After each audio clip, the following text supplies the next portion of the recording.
लेकिन मैं जो देख करके आया हूं 19 दिन पीजीआई में, मैं वो सच्चाई आपको बताना चाहता हूं, सदन के माध्यम से उत्तर प्रदेश को बताना चाहता हूं और सदन के माध्यम से अपने सभी माननीयों को भी बताना चाहता हूं कि कोई गलत फहमी में न रहे। हम तो ये कहेंगे, भगवान से प्रार्थना करेंगे कि किसी को कोरोना ना हो। हमारे ही बगल में, अब हम लोगों के बीच नहीं है, स्वर्गीय चेतन सिंह चौहान जी, मैं 13 नंबर बेड पर था और वो 14 नंबर बेड पर थे। अगर नेता सदन सुनेंगे तो आप भी आश्चर्य रह जाएंगे। मैं 11 जुलाई को दोपहर में एडमिट हुआ और माननीय मंत्री जी 11 जुलाई की शाम को 5 बजे एडमिट हुए। और अब मैं जो कहने जा रहा हूं वो दुर्भाग्य है हमारा भी, माननीयों का भी, और जो लोग अस्पताल में भर्ती हो रहे हैं उनका भी। 8 लोगों का वार्ड, माननीय जी, 8 लोगों का वार्ड, जहां 8 कोरोना संक्रमित लोग होते हैं, डॉक्टरों की, नर्सों की और वहां की टीम आती है तो गेट से ही पूछते हैं कि चेतन कौन है। तो माननीय मंत्री जी क्योंकि बहुत सरल थे, उन्होंने हाथ खड़ा किया, टीम आती है, उन्होंने कहा चेतन आपको कब हुआ कोरोना? तो उन्होंने अपनी बात बताई। तो फिर एक दूसरा स्टाफ बोलता है चेतन क्या करते हो तुम? वो कुर्ता पैजामा में थे, मैं तो पैंट शर्ट में था। खैर, तो माननीय मंत्री जी ने कहा कि मैं कैबिनेट मंत्री हूं। तो एक स्टाफ ने कहा कि कहां के? तो उन्होंने कहा उत्तर प्रदेश सरकार की। तो मैं सोच रहा था कि ये लोग कैसे इस बदतमीजी से बात कर सकते हैं, लेकिन मुझे यह भरोसा हुआ कि जब माननीय मंत्री जी ने कह दिया कि मैं उत्तर प्रदेश सरकार का कैबिनेट मंत्री हूं, तब शायद वो चेतन जी कहेंगे या थोड़ा आदर करेंगे। लेकिन ये सुनने के बाद भी जब पीजीआई के स्टाफ ने कहा कि चेतन तुम्हारे घर में और कौन कौन संक्रमित है, तो मुझे गुस्सा भी आया, दुख भी हुआ और सरकार पे भी गुस्सा आया। मतलब सरकार का इतना भी दबाव नहीं है भाई। कैबिनेट मंत्री के बाद कौन होता है? मुख्यमंत्री। तो इसका मतलब उत्तर प्रदेश में केवल योगी आदित्यनाथ जी का सम्मान होगा। अगर शर्मा जी को कोरोना हो गया तो आपके साथ क्या व्यवहार होगा आप सोच नहीं सकते। हम नहीं चाहते, हम तो भगवान से प्रार्थना करेंगे कि आपको नहीं, किसी को ना हो।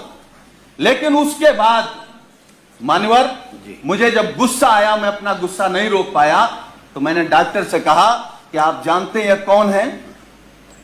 चलिए आप नहीं प्रभाव में आ रहे हैं कि ये योगी सरकार के कैबिनेट मंत्री हैं, ये वो हैं जो देश के लिए क्रिकेट खेलते थे।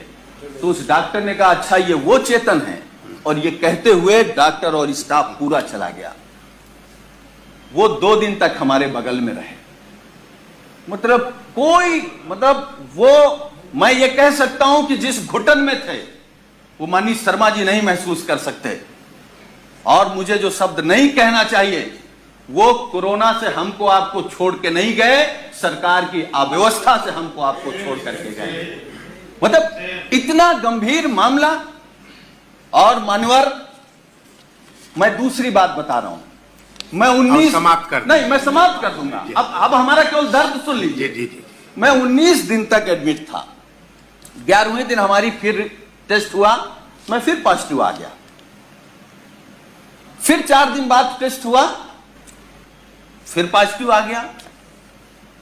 हमारे माननीय राष्ट्रीय अध्यक्ष, हमारे नेता माननीय अखिलेश यादव जी ने फोन से हमसे कहा कि सरकार का शासनादेश हो गया है कि तुम घर पर रह करके ठीक हो सकते हो, इस सरकार की व्यवस्था पर भरोसा मत करो और जांच करा करके आप लिख करके देख आओ कि हमको इलाज नहीं कराना, हम होम क्वारंटीन रहना चाहते हैं। अब मैं वो बात बताने जा रहा हूं मान्यवर आपको। मैंने राष्ट्रीय अध्यक्ष जी से अनुरोध किया कि एक जांच और करा लेते हैं, हो सकता है कि हम निगेटिव आ जाए। हमारी एक जांच हुई जिसमें मैं पॉजिटिव आया। नर्स ने कहा कि आप पॉजिटिव हैं, डॉक्टर की टीम आई, उन्होंने कहा कि आप पॉजिटिव हैं या नहीं हैं, हमको दूसरा टेस्ट करना पड़ेगा। हमारा सुबह दूसरा टेस्ट हुआ। जब दूसरा टेस्ट हुआ, जब शाम को मैंने कहा कि हमारी रिपोर्ट क्या आई, तो उन्होंने कहा कि आपका रेपर बदल गया था, इसलिए शाम को तीसरा टेस्ट होगा। जब तीसरा टेस्ट हुआ तो सुबह हमने पूछा कि हमारी रिपोर्ट क्या है, तो डॉक्टरों ने कहा कि आपका सैंपल बदल गया है, इसलिए आपका चौथा टेस्ट होगा। हमारा चौथा टेस्ट हुआ। चौथे टेस्ट में मानवर जानते क्या हुआ?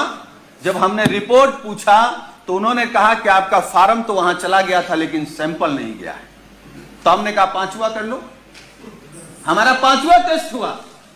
पांचवा टेस्ट हुआ और मैंने लिखित में दिया कि हमको पीजीआई में इलाज नहीं कराना है, हम घर में रह करके जो सरकार के निर्देश हैं उनको पालन करते हुए हम स्वस्थ हो जाएंगे। मैं पहला पेशेंट हूं सरकार के निर्देश के बाद जो ये लिख करके आया कि मुझे नहीं इलाज कराना। मैं ये नहीं कह रहा हूं कि हम सभी डॉक्टरों पर सवाल खड़ा कर रहे हैं। डॉक्टर भगवान की तरह दिखता, हमको भी 19 दिन भगवान की तरह दिखा और हम भगवान की तरह मानते हैं, लेकिन ये अव्यवस्था आखिर कैसे?